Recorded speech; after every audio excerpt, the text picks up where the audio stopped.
A paz do Senhor para os irmãos, podeis assentar, que a glória e a graça do eterno Deus mantenham o teu coração alegre, animado, vivo em Cristo Jesus.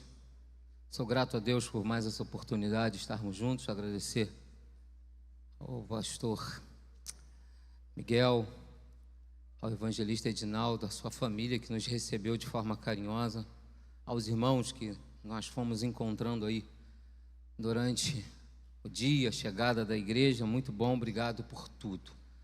Eu sempre digo que não é o que eu melhor faço, mas o que eu mais amo fazer, que é pensar Jesus Cristo. Na verdade, tirando o púlpito, o que eu mais amo fazer é pescar. Se eu pudesse, eu passava a minha vida num rio. Mas, como eu não tenho como, eu divido entre rios, mares e púlpitos. Então eu gosto de pescar. Verdade que isso, na verdade, a minha mente só para de pensar quando eu estou dentro d'água. Estou fora, pisei em terra, a minha mente não para. Mas quando eu entro para dentro d'água, pronto, eu relaxo, não penso.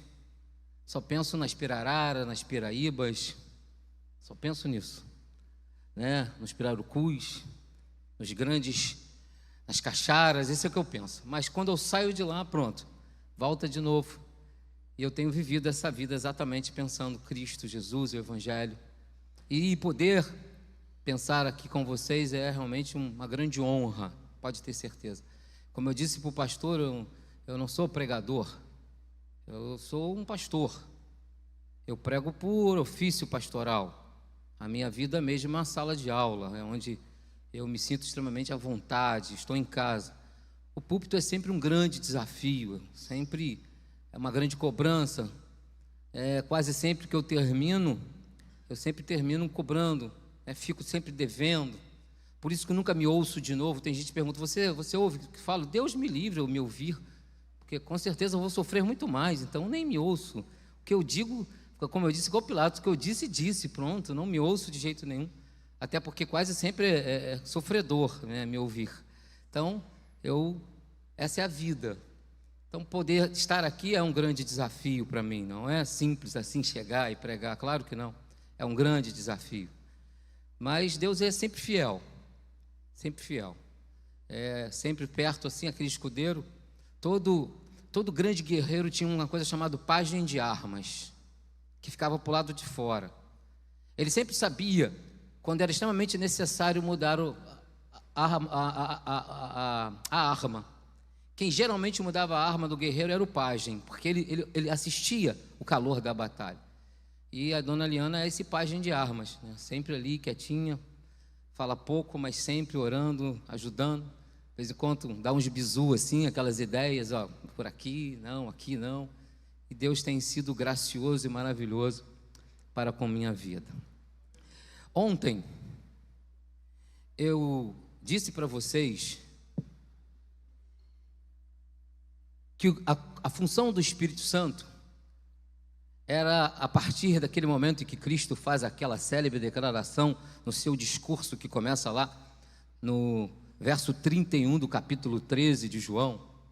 Ele, na verdade, faz aquele discurso exatamente dizendo que em algum tempo o Espírito Santo seria agora operacional. Ele ia assumir a vanguarda, ele ia assumir exatamente todas as diretrizes que então discípulos, posteriormente apóstolos e depois igreja, estaria desenvolvendo a temática chamada Evangelho.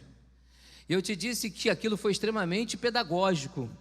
Jesus disse aquilo juntamente com o Espírito Santo, porque eles não fazem isso de forma separada, porque na verdade Jesus não estava só preocupado com aquele momento. Na verdade, Jesus estava preocupado exatamente com o desenvolvimento histórico bíblico que aconteceria e chegaria até o dia de hoje. E ele reconhece dentro daqueles discursos que a gente chamou ontem de uma introdução a uma metodologia pedagógica. Jesus estava introduzindo uma fala extremamente didática e construtiva. Jesus introduz aquilo e ele diz para a gente que todas as coisas que ele foi interpolado, interrompido, na verdade eram equívocos ou não verdades.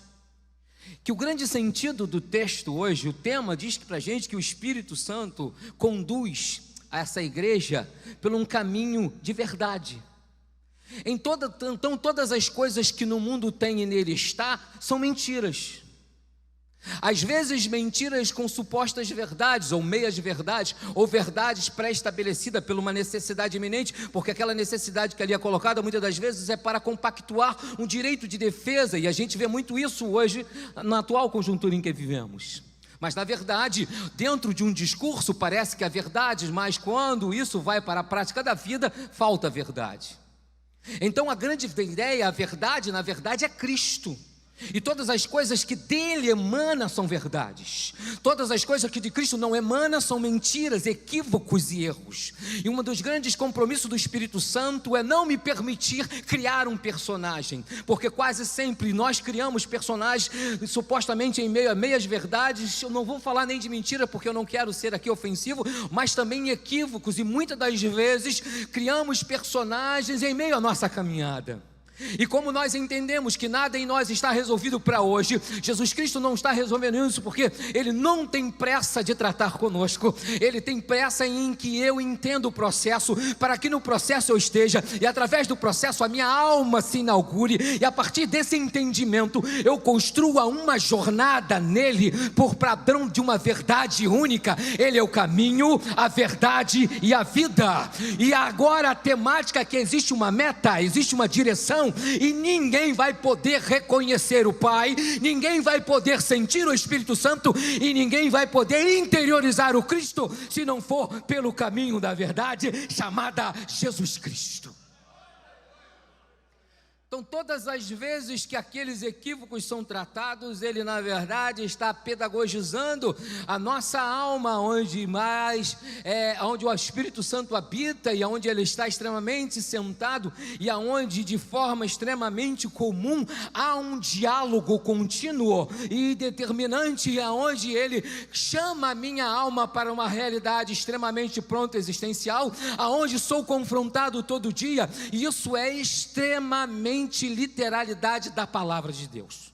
Somente pela palavra somos sarados, somente pela palavra somos libertos. A título de introdução, eu disse ontem para vocês que Jesus, depois que ressuscita, todos os seus encontros foram curativos, todos, e também ele curou todos os equívocos. O Espírito Santo agora, ele assume uma responsabilidade de continuar ensinando e não permitindo que os lapsos de memórias do mundo e do pecado furtem as verdades eternas de Deus, para que equívocos e mentiras retornem para a alma do salvo.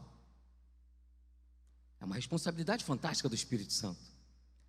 Jesus encontra com Maria no capítulo 20 de João e cura ela, porque quando ele diz Maria, chama ela pelo nome, ela diz mestre. Ela não conseguia entender, o que tinha nos olhos dela não só lágrimas, mas agora, quando Jesus chama pelo nome, ela diz mestre.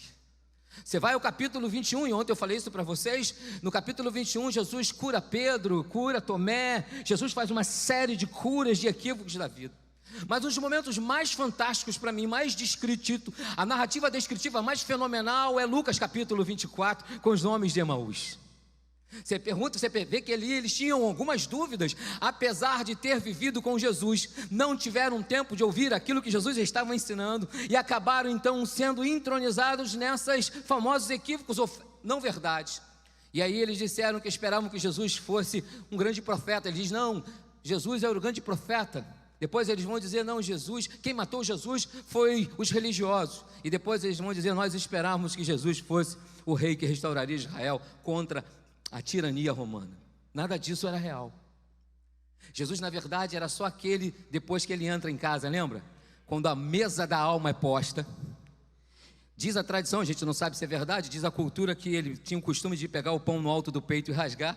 E aí quando ele faz isso, eles reconhecem ele no partir do pão. Aí ele some dos olhos e vem para a alma. Então significa que todas as verdades que estão pré-estabelecidas pela palavra em Cristo, nada é para o lado de fora, é sempre para o lado de dentro. Todas as verdades que me habitam, elas são testemunhos para o lado de fora, mas são verdades construídas na alma humana, sempre, não tem como ser diferente. Então, quando a gente pensa em igreja, primeira coisa que eu preciso entender é que aqui há uma organização, e aqui dentro nada acontece. Aqui eu ouço para que na vida eu seja transformado. Esse é um grande equívoco da cristandade. Quase sempre ele espera que esse coletivo aqui resolva os problemas dele. Não resolve. O coletivo é para adorar. Jesus trata no nosso individual. É palavra direcionada à tua alma. É dentro dos teus questionamentos.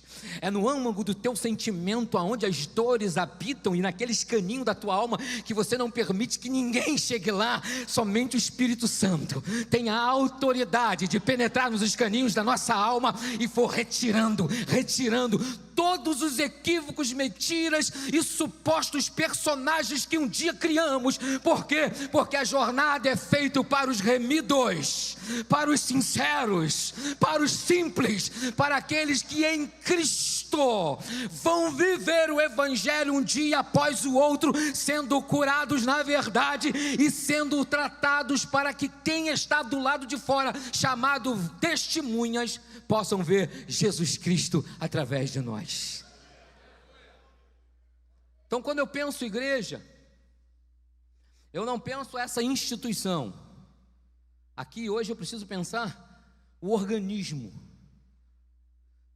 Figuras que estão aqui dentro, estão espalhadas nesse Brasil e nesse mundo, que quando deixam essas reuniões, quando saem para o lado de fora daquela porta, aí que começa o Evangelho.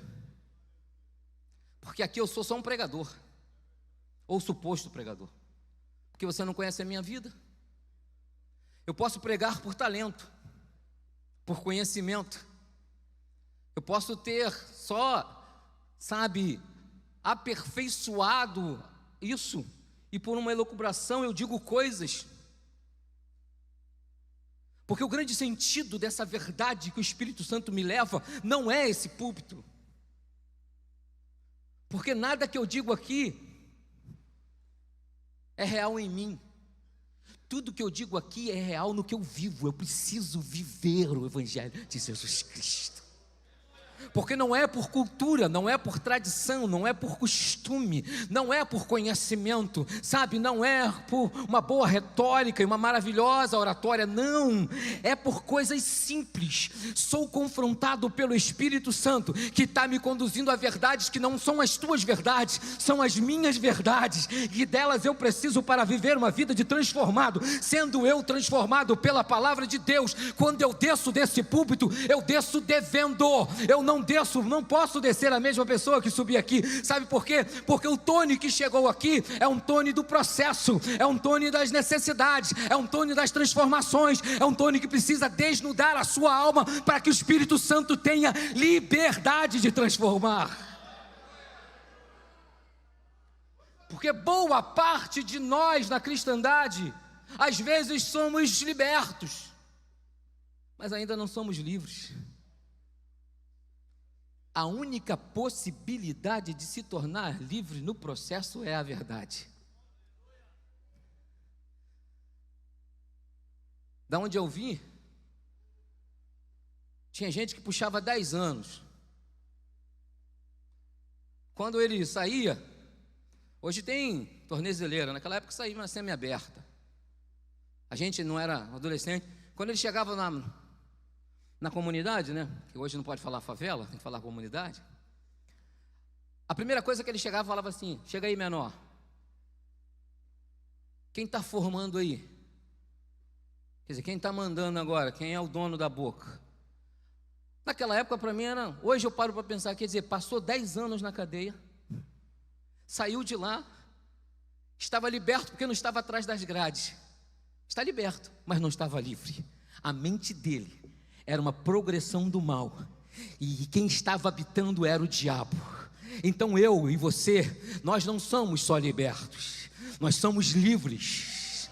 a verdade que nos habita, além de nos libertar, tem produzido uma mente livre, porque em nada que você tem é teu, tudo é de Cristo, tudo é em Cristo, tudo para Cristo. O poder que nos move chama-se Jesus Cristo. Eu poderia te dizer muitas coisas em muitos lugares, mas como eu te disse que a minha mente hoje à tarde ferveu, porque às vezes eu estou conversando com uma pessoa, mas acho que o lado do meu cérebro, um tá pensando no que ele está falando e o outro está fervendo o que vai dizer. Aí eu perguntei à minha consultora teológica, o que você acha? Aí ontem ela não foi muito firme não, aí me desanimou. Porque a consultora falou, puxa vida, já pronto, já pulei, já vou para outro canto. Mas aí, voltando, sempre a mesma ideia. Aí hoje eu expliquei, tudo isso que eu disse para vocês, hoje eu expliquei ela de forma sintetizada, senão, meu Deus, estava pregando 2 vezes. Expliquei para ela, ela falou, não, então agora sim, agora você explicou direito, então pode ir. E depois de Espírito Santo me trazer isso no coração, e a minha consultora dizer que possivelmente vai ser bom, eu queria te convidar a nós fazermos uma releitura do que Paulo escreve ao irmão Filemon. Ali exatamente vai descrever tudo isso que eu te disse até agora. Como eu te disse ontem, guarda tudo que eu te falei, tudo que eu te disse até agora, e faz disso, uma ideia, um prólogo, e vamos até a carta de Paulo a Filemon. Porque na verdade, essa ideia do Espírito que nos conduz a essa verdade absoluta, é exatamente para nós, salvos em Cristo. E todos aqueles que vierem e acharem a salvação, eles vão entender e vão viver esse mesmo processo. Então, por que o meu coração se inclinou exatamente a esse texto hoje?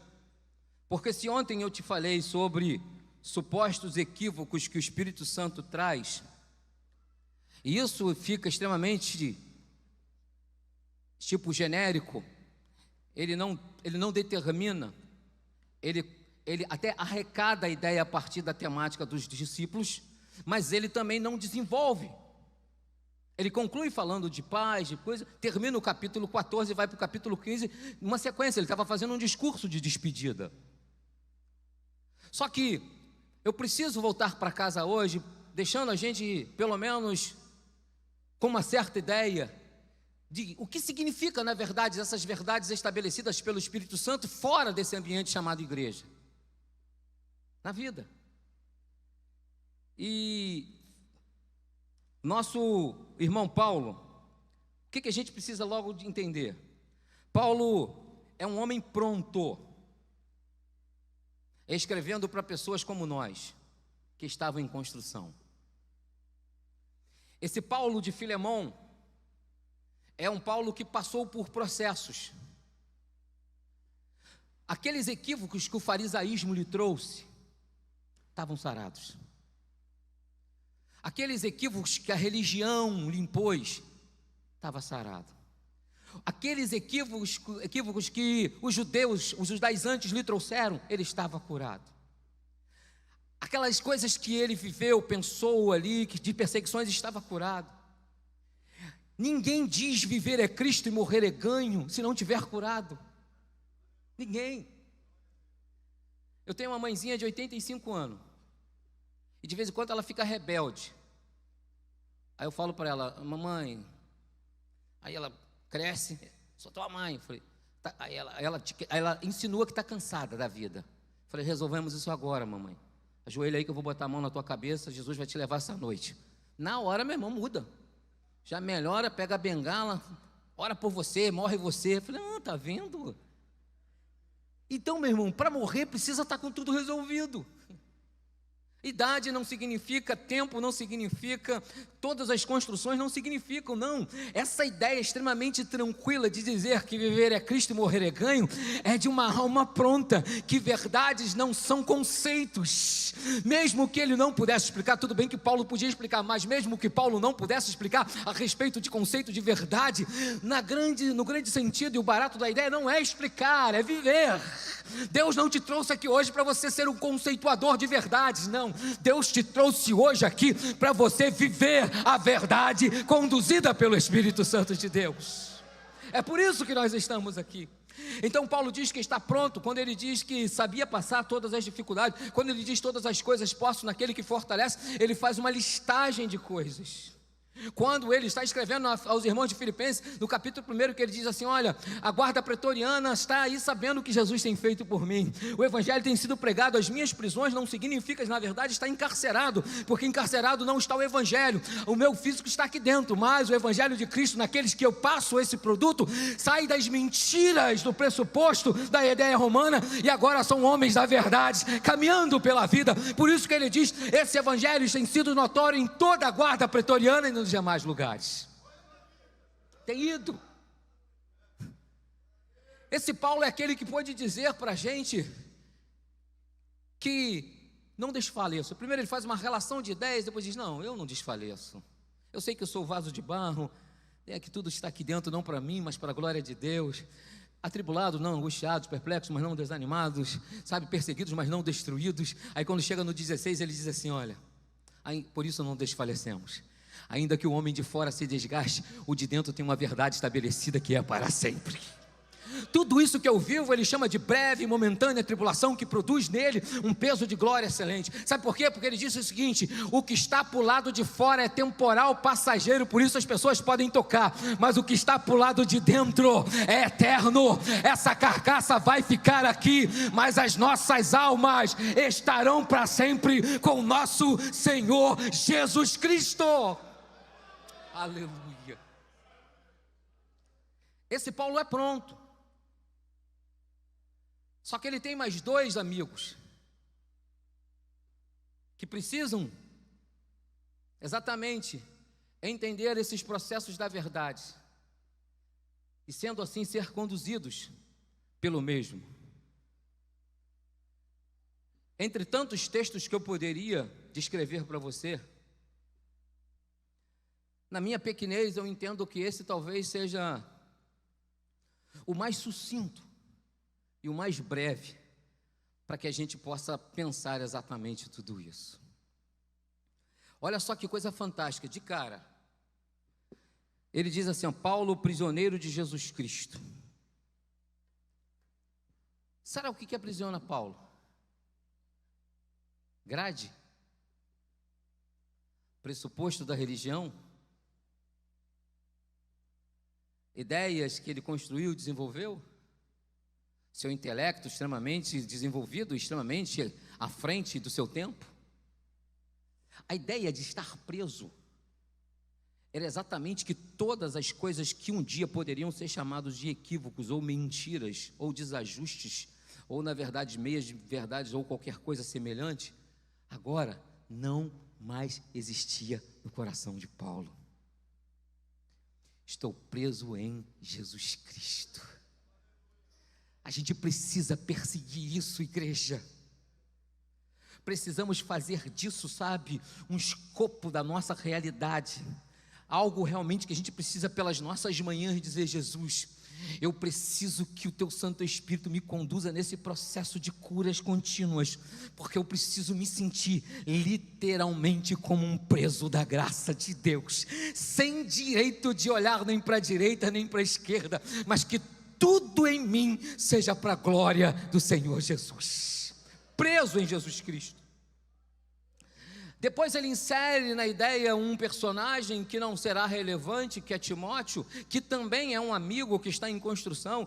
Depois, com o tempo, você leia as cartas de Paulo a Timóteo, principalmente a carta, segunda carta no capítulo 4, quando ele faz uma descrição narrativa exatamente de um homem curado, quando ele diz que não é porque ele disse que combateu o bom combate, acabou a carreira e guardou a fé, não, isso é tranquilo. Quando ele diz no verso 18, Deus me livrou de toda obra maligna e estou sendo conduzido a salvo ao reino celestial. Paulo não tinha nem noção, Paulo não estava nem aí pensando nessa ideia de malignidade, desses mal que as pessoas fazem. Paulo lembrou que Demas lhe fez mal, mas ele não guardou ressentimento. Alexandre Latueiro lhe fez mal, mas ele não guardou ressentimento. A malignidade da vida não são as coisas que alguém pode nos fazer, é o mal que a gente vai guardar. Somente os verdadeiros, guiados pelo Espírito Santo, se livram da malignidade, têm uma alma leve, pura e podem afirmar: estou sendo conduzido ao reino celestial. Aleluia! Não é isso que eu acho fantástico. Ele diz isso para Timóteo, mas Timóteo não é o caso em questão.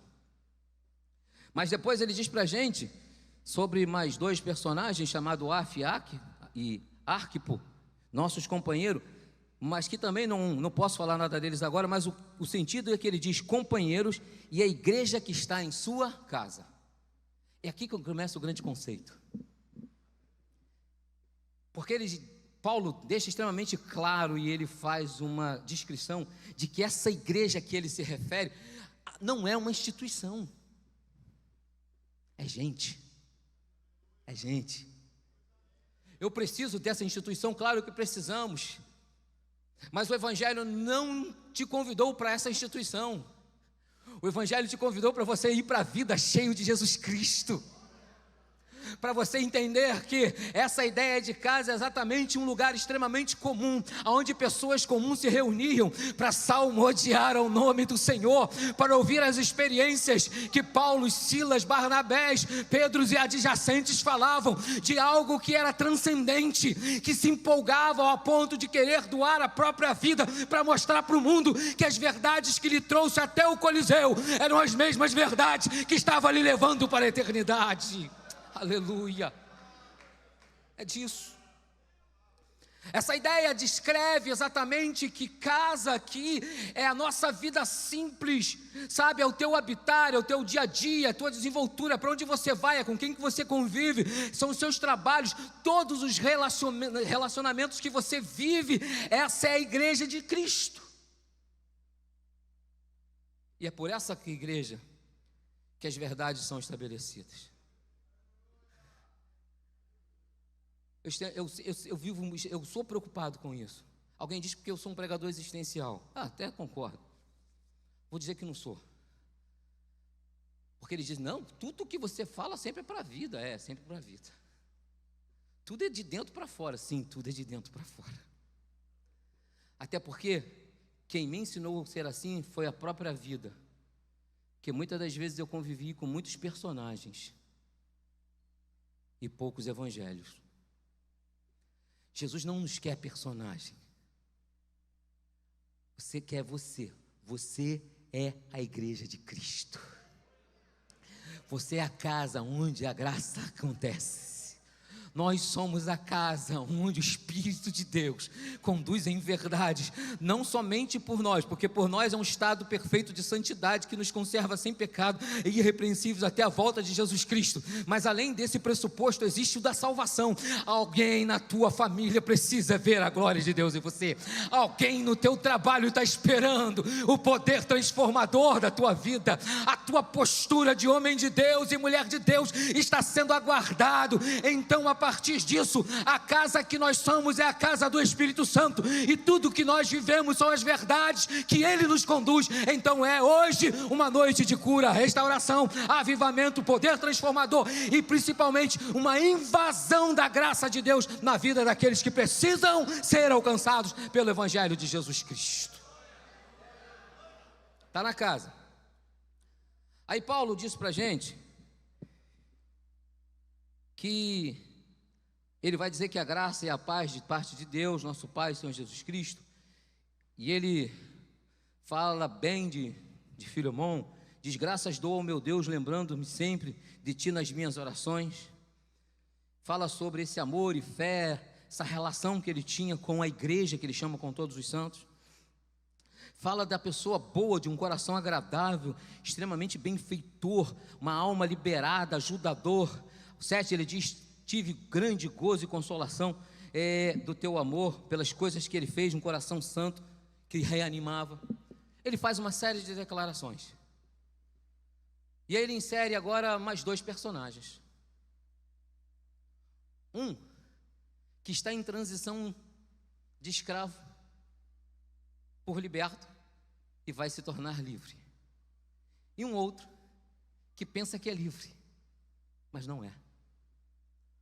Porque todas as pessoas que escravo tem, escravos são. Todas as pessoas. Se você tem qualquer tipo de coisa que é teu escravo, porque escravo você é. E Paulo precisava tratar. Alguém disse no outro dia, eu achei muito interessante, diz, não, Paulo não estava tratando de Onésimo. Paulo estava tratando de Filemão. Onésimo era um coadjuvante da história. Os processos que estão estabelecidos, e Colossenses vai dizer que Onésimo chega, é processo, ele vai passar. Mas Filemão precisava exatamente de tudo isso. Então ele vai inserir exatamente agora um escravo, que ele vai dizer para a gente que ele teve um problema, o que nós lemos, o que sabemos a respeito, que era um escravo que roubou o seu senhor e fugiu de Colossos e foi para Roma, e lá foi preso, e aí em meio à sua prisão, ele encontrou aquele velho já cansado, de mãos trêmulas, mas que o que tinha dentro são verdades transformadoras. Oh meu Deus! Eu não sei se é fácil fazer essa oração, mas muitas vezes eu acho extremamente necessário. Porque também eu fico extremamente preocupado, porque eu não sei a dimensão que ela vai ocasionar na minha vida, mas eu preciso muitas das vezes, porque todas as vezes que eu me pego exatamente nesses pressupostos que não são Cristo e verdades absoluta dele, então eu crio, sabe, um temor, e eu faço uma oração, Senhor, me aprisiona a Ti. Eu posso ser um dia um velho extremamente cansado, de mãos trêmulas. Não sei se vou dizer coisas ainda com sentido. Não sei se vou poder escrever com absolutismo, com determinação, ou e até com uma descrição extremamente elaborada para o entendimento, mas eu não sei disso, mas o que eu preciso é estar preso ao Senhor. Por quê? Porque me faz temor é saber que, se eu estar preso a Cristo de forma espiritual ou até real, me transformar em um tipo de Paulo, para que todos os escravos da vida, ao encontrar comigo, se tornem libertos, eu acho que vale a pena servir a Deus dessa forma.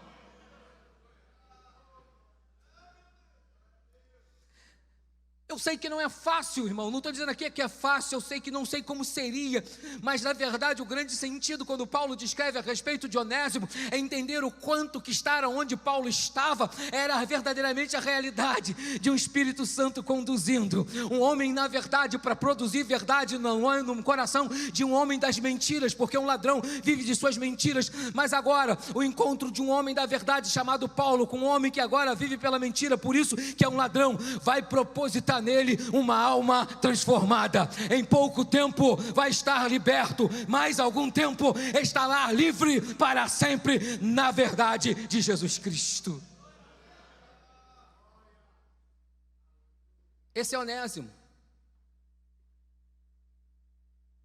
o escravo que Paulo evangelizou. Mas o grande sentido da carta é ele, Filemão, um crente bom, amigo, cooperador, coração voluntário, mão aberta, que carrega todos os predicados, porque Paulo descreve os predicados dele. Ele vai adjetivar esse Filemão. Se você não fizer uma leitura mais aplicada, você se dá por satisfeito. Não, está tranquilo, ótimo, ele é uma maravilha. Sendo que ele carrega um pressuposto equivocado. Se eu sou livre, todos que estão em meu entorno precisam ser livres. Aí vai aqui para você, você não pode se conformar com teu filho que não está vindo. Vai para o joelho. Você não pode se conformar com a tua parentela que está toda desconstruída. Vá para o joelho. Você não pode se conformar com o marido, com a esposa que está distante, com todos os tipos de problema, todos os tipos de desvios, todos os tipos de inclinações carnais, não importa, as descrições são grandes, nós não podemos nos conformar, porque se livre estamos, livre queremos fazer aqueles que estão perto de nós. O compromisso de um homem guiado pelo Espírito, na verdade do Espírito, é ser o contribuinte para que a sua fala, a sua vida, os seus propósitos e determinações possam tornar todos os filemões da vida livres para a glória de Deus. Todos livres. E aí Paulo diz para a gente, ele vai dizer para ele agora, a partir do verso 8: pelo que ainda que tenha Cristo grande confiança para te mandar o que convém, todavia peço-te antes por amor, sendo eu tal qual sou Paulo, velho, e também prisioneiro de Jesus Cristo. Aí ele diz: peço-te por meu filho Onésimo, que gerei nas minhas prisões. Olha o grande sentido da verdade. 11. Aqui, na verdade, começa o grande sentido do que Paulo precisava dizer. Porque Paulo não está devolvendo qualquer um. O Espírito Santo não vai devolver qualquer um para a tua família. Paulo está devolvendo um útil. Ontem, inútil. Útil. Uma das coisas mais fantásticas disso é que todas as vezes que Deus salva alguém, quem ganha é a sociedade. É a sociedade que está ganhando. Todo dia essa verdade transformadora tira um inútil dessa vida e dá a essa sociedade mais alguém útil para a glória de Deus.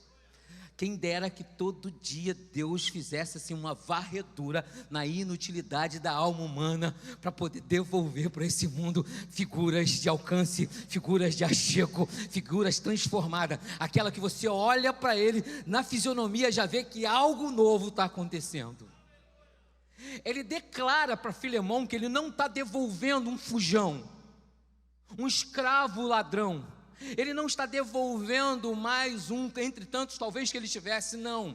Ele está devolvendo um servo que ontem era inútil, mas hoje é útil a ele agora, Paulo, e também para Onésimo. Sabe por quê? Porque a ideia que os une não é uma ideia antológica, ideológica ou das sociologias daquele tempo, não. O que os une é que o Espírito Santo que conduz Paulo às verdades que lhe transformou é o mesmo Espírito que agora vai conduzir Filemão a um entendimento lógico que alguma coisa ainda precisa mudar na sua vida.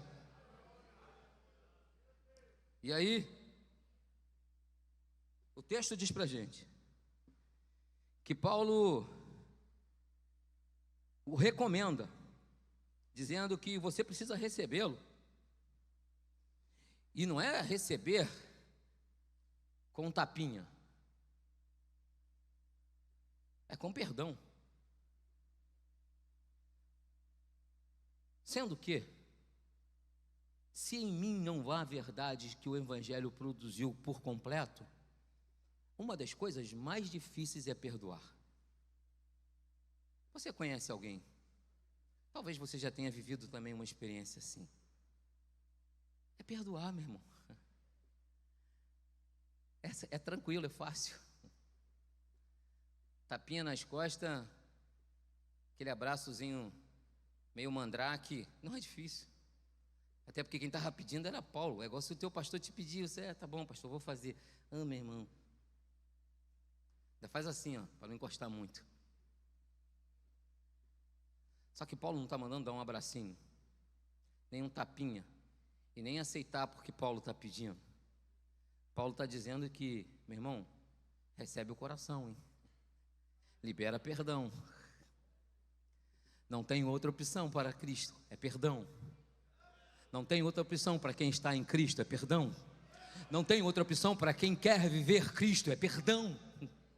Não tem opção para quem verdadeiramente quer desnudar a sua consciência com todos os equívocos de supostas mentiras e quer realmente interiorizar um produto chamado verdade, é perdão, porque assim como fomos perdoados, seremos perdoadores. Então essa é uma condição extremamente cíclica. Jesus nos perdoa, nós perdoamos. Todos os onésimos da vida vão vir a você e você tem que perdoar todos eles. Mas pastor, eu fui roubado, pastor, eu fui furtado, tiraram alguma coisa. Não interessa, não existe evangelho sem perdão. Não existe verdade de Cristo sem perdão. O teu onésimo está aí hoje, mas você precisa perdoar. Ah, mas está lá no Nordeste. Pega o telefone hoje, manda uma mensagem e diz: eu te perdoo, onésimo, eu libero o perdão, eu abro a minha alma, mesmo sendo você o ofendido. Não existe sentido do evangelho sem perdão.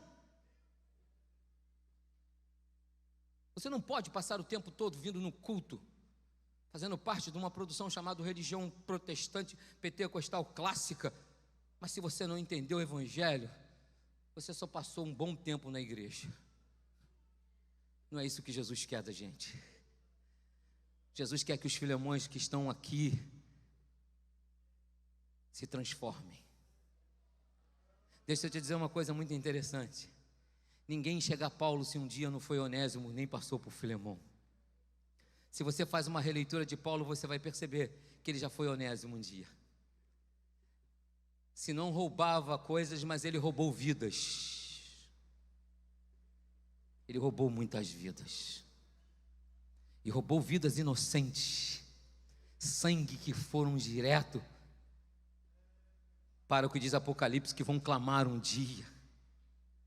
Então Paulo um dia foi Onésimo, porque ele furtou muitas vidas.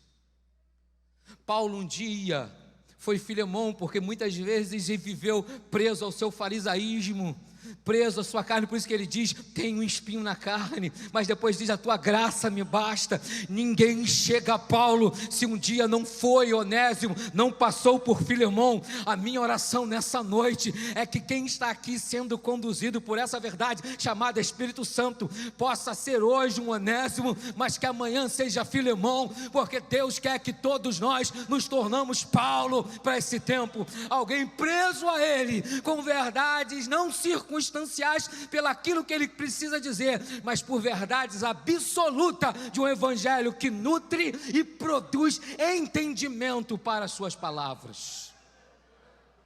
Desse evangelho. Esse evangelho. E aí, o texto vai à frente e ele diz: como ao meu coração. Paulo diz para ele que ele até queria que ele ficasse com ele, porque ele era bom, ajudava ele naquelas prisões. Mas Paulo está dizendo para ele que existe uma outra prisão que precisa ser aberta, porque a de Paulo é física, a de Filemão é emocional, espiritual. Filemão precisa tratar dessa prisão. Eu vou te mandar porque podia ficar aqui comigo, porque a minha é física. Eu estou tranquilo, mas a tua é emocional, é espiritual. E você precisa tratar disso, Filemão. Olha que coisa fantástica. Mas nada quis fazer sem teu parecer, para que o teu benefício não fosse como por força, mas pelo Espírito que trabalha. Porque a voluntariedade que existe numa alma humana não é produto nem força de si mesmo. Se fosse assim, a gente não precisava do Espírito Santo. O que Paulo chama de voluntário, a gente entende que é aquele Espírito que está dizendo: Filemão, vamos mudar? Filemão, vamos encerrar esse capítulo da tua vida? Filemão, vamos dar um passo agora extremamente restaurador? Vamos reconstruir, vamos mudar essa circunstância? Paulo chama isso de voluntário. E aí depois ele diz assim, ó: porque bem pode ser que se tenha separado de ti por algum tempo, para que retivesse para sempre. Não já como servo, quer dizer, como escravo ou doulo, antes do que servo, mas como irmão, amado particularmente de mim, e quanto mais de ti, assim como na carne e no Senhor. Eu poderia te dizer muitas coisas aqui, mas eu já não tenho mais tempo. Mas o que eu quero que você entenda é que exatamente Paulo, ele faz o que nós chamamos de, ele amarra a ideia. Porque é extremamente natural, todas as vezes que eu sou confrontado, a minha mente automaticamente busca tangentes, atalhos. É automático. A gente nem percebe. Porque a gente faz uma autodefesa extremamente natural. Todas as vezes que somos confrontados, construímos logo essa mente que vai construir algum pressuposto que nos dê. Só que se você percebe, Paulo fecha tudo. Até poderia criar um pressuposto em todas as declarações, mas como ele diz que é como no Senhor, aí não tem mais pressuposto. Quer acabar os pressupostos da mente? É Senhor, é Cristo. É Cristo, irmãos. Cristo é a única forma de expurgar todos os nossos pressupostos. Você pode até estar passando um momento extremo, difícil, que você precisa até criar uma meia-verdade, um subterfúgio, porque vai ser caótico, mas quando você vai para Cristo, Cristo te diz assim, ó, passe algum momento de extrema decepção, mas não permita que a tua alma se decepcione para sempre.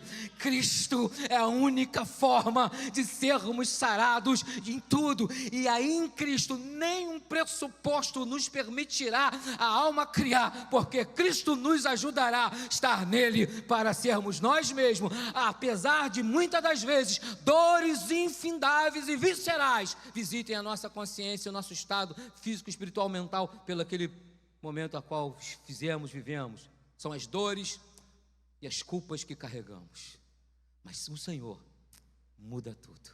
E aí a gente encerra. Fantástico quando aí ele diz: assim pois, se tens por companheiro, receba-o como a mim mesmo. E se te fez algum dano ou te deve alguma coisa, põe isso na minha conta. Meu Deus. Se te deve alguma coisa, põe isso na minha conta. Paulo faz essa declaração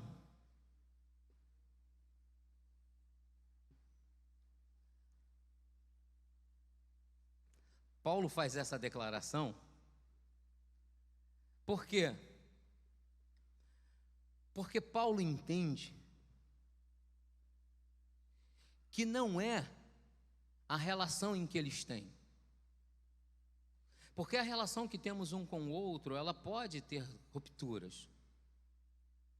Mas o que Paulo diz para ele é exatamente o que nós chamamos de uma figura de linguagem espiritual, para ele entender que hoje, lógico, talvez seja fácil a gente criar essa linha, é que é como se o próprio Deus estivesse dizendo para ele, no Cristo, se ele te deve alguma coisa, põe na minha conta.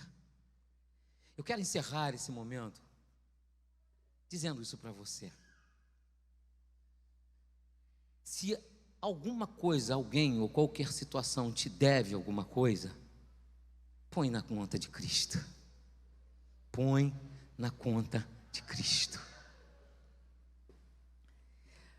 Aí, o que a gente percebe? Eu tenho uma figura pronta, para uma figura que está em um processo, e eu tenho alguém que pensa que estava pronto, mas ainda não estava.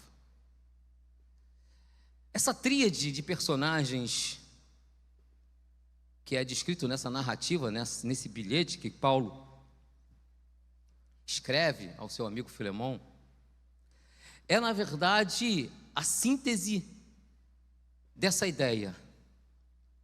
Por que o Espírito Santo faz isso? E era aí que eu queria. O que eu precisava te dizer era muito pequeno. Na verdade, eu costumo até dizer que as minhas mensagens geralmente duram 2 minutos. Mas as minhas introduções, que às vezes são gigantes, levam 1 hora. Mas o que eu precisava dizer era muito pouco. Mas se eu chego aqui e falo 2 minutos e sento, vocês iam matar o coitado do Edenilson. Falou, meu Deus, trouxe o cara, falou 2 minutos e sentou. Aí eu sou obrigado a fazer essa introdução gigante. Porque o que eu precisava te dizer é o seguinte: a ideia da verdade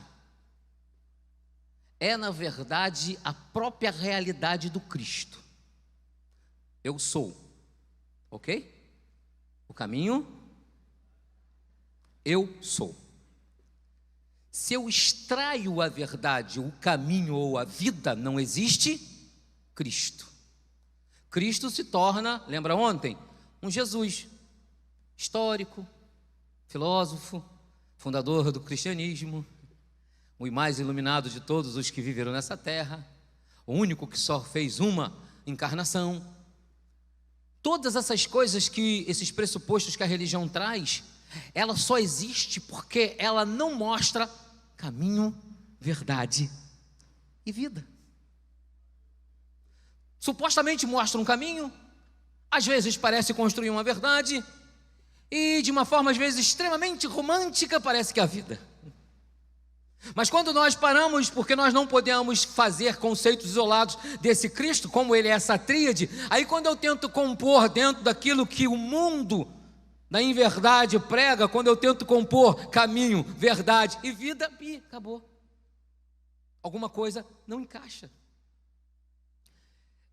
Então não adianta pararmos numa escola bíblica, virmos aos nossos cultos de ensino, ouvirmos e não interiorizarmos e voltarmos para a vida entendendo que fora desse ambiente chamado igreja existe um organismo dos Paulos, dos Onésimos e dos Filemões que serão extremamente conduzidos, porque já estão prontos, mas ainda tem tempo para fazer, outros porque estão sendo construídos um dia após o outro, e outros que precisam de uma mudança, são maravilhosos, bons, Deus usa, tem toda a beneficência da graça, mas ainda estão precisando. Então a vida, na verdade, do Espírito Santo não é aqui, é depois da bênção apostólica. E eu vim aqui hoje só para te dizer isso. Eu vim aqui para você entender que esse coletivo que está aqui dentro veio só para entregar. Esse coletivo que está aqui dentro só veio para entregar. Por isso que a gente chama de culto. Mas o indivíduo que veio aqui, veio exatamente para parar, pensar e interiorizar. E quando voltar para a vida, vai ser exatamente um condutor da verdade, porque o Espírito Santo que nele habita é esse condutor de verdade. Não é uma questão de estar, é uma questão de ser. Ele não está para o lado de fora incorporando, não. Ele habita em nossos corações. Então tudo que somos é dele. Todas as coisas que dizemos é por ele. Se existimos é por ele. Se nos movemos é por ele. Tudo em nós é o Espírito Santo de Deus, como produz verdades do Evangelho de Jesus Cristo. Então eu quero que a partir de hoje, todas as vezes que você pensar em igreja, você não pensa a organização. Não, você pensa o organismo. Esse que pulsa, que vive, que está lá fora. Por isso que muitas das vezes eu digo, não, a igreja de Cristo não precisa de avivamento. Senão eu não estaria aqui hoje. O que precisa de avivamento são algumas instituições que precisam de algum movimento. Porque a igreja de Jesus nunca morreu. Senão eu nem estaria aqui. A igreja de Cristo é viva, pulsante. Todas as vezes que você estiver num ambiente, Jesus chamar você para o embate com as trevas, e você estiver ali falando de Cristo, vivendo Cristo, lembre, você é um organismo vivo, chamado corpo de Cristo, que está propagando a graça, está motivando o céu, e está produzindo bem-estar espiritual, para que todos os onésimos se transformem em Filemão, e um dia cheguem em Paulo, para a glória de nosso Senhor Jesus Cristo.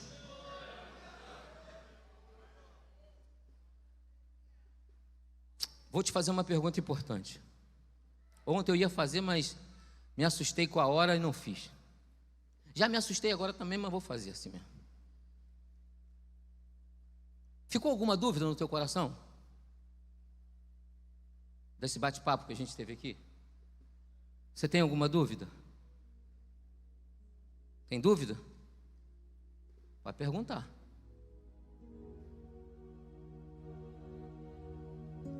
Mediante esse silêncio, concluo que não houve dúvidas. Aí me sinto, né? Não, brincadeira. Aí tem uma outra pergunta importante que eu preciso fazer. Quem não tem dúvida tem o quê? Não sabia que essa igreja era muda não, mas vou perguntar de novo. Quem não tem dúvida tem o quê?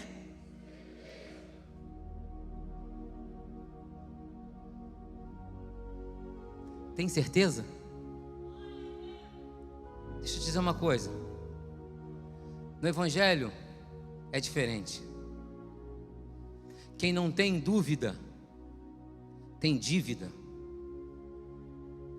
Guarda isso no teu coração para sempre. Quem não tem dúvida no Evangelho tem dívida. Se você ouve a voz do Espírito Santo e não fica com dúvida, diz para ele: está tudo certo, então pegou para tu, está devendo.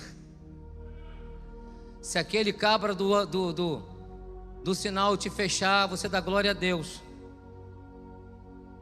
Se aquele vizinho mala que tem aquele cachorro que late, que você tem orando para Jesus matar o cachorro, compra aquele negócio, põe no ouvido, bota uma música espiritual e vai dormir.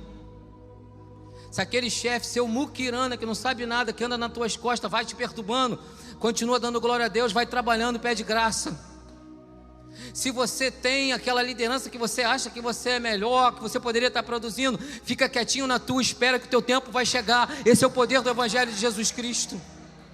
Se você acha que você tem mais capacidade, mais qualidade, sabe mais, poderia ser o líder e o pastor, espera que, se for Deus, vai acontecer, fica na sua. Tudo isso que nós ouvimos da graça de Deus e construído e somos entendidos, gera em nós dívidas. Eu não posso voltar agora, depois de tudo isso aqui, e xingar o meu... Não falta vontade de xingar o pessoal do trânsito. Na verdade, não falta vontade de xingar não, falta vontade de... Pá, pronto, menos um. É o que dá vontade. Mas Jesus nos salvou. Somos sendo conduzidos por verdades que não serão destruídas por alguém num trânsito, por alguém que nos perturba, por alguém que nos incomoda. Não, essas verdades que estão em nós gerou na gente dívida. É uma dívida maravilhosa, é bom ser assim. Deva ao Espírito Santo todo dia uma vida ilibada, uma vida construída, uma vida reta, uma vida prudente, uma vida de retidão, língua freada. Tudo que for produzido para o bem-estar da tua vida e para a glorificação do Espírito Santo, vamos viver. Essa é a nossa dívida. Amém? Deus te abençoe, que a glória e a graça do eterno Deus guarde o teu coração, que você possa viver muito bem, que você possa pegar alguma coisa que foi dito aqui, parte do que foi dito aqui, interiorizar e produzir, que você possa replicar tudo que você ouviu aqui. Para quê? Para que o Espírito Santo de Deus nos conduza na verdade. E a verdade que nos habita seja a verdade que testificamos e testemunhamos para a glória de Deus. Muito obrigado. Deus nos abençoe no nome de Jesus. Eu quero convidar você para ficar de pé. E eu quero orar contigo. A oração nesse momento é exatamente uma oração a qual nós entendemos que o Espírito Santo de Deus é que tem toda a autoridade de pôr tudo no lugar, mesmo aquilo que nós não conseguimos compreender.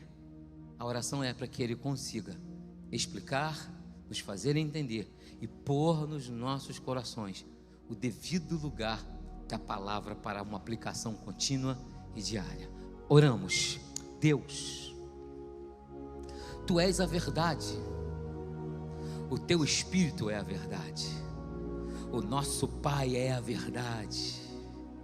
Deus, nós te oramos agora como igreja, para que essas verdades nos guiem pelo caminho da vida, e aonde nós pormos as nossas plantas, os nossos pés, a nossa vida, o Teu nome possa ser glorificado.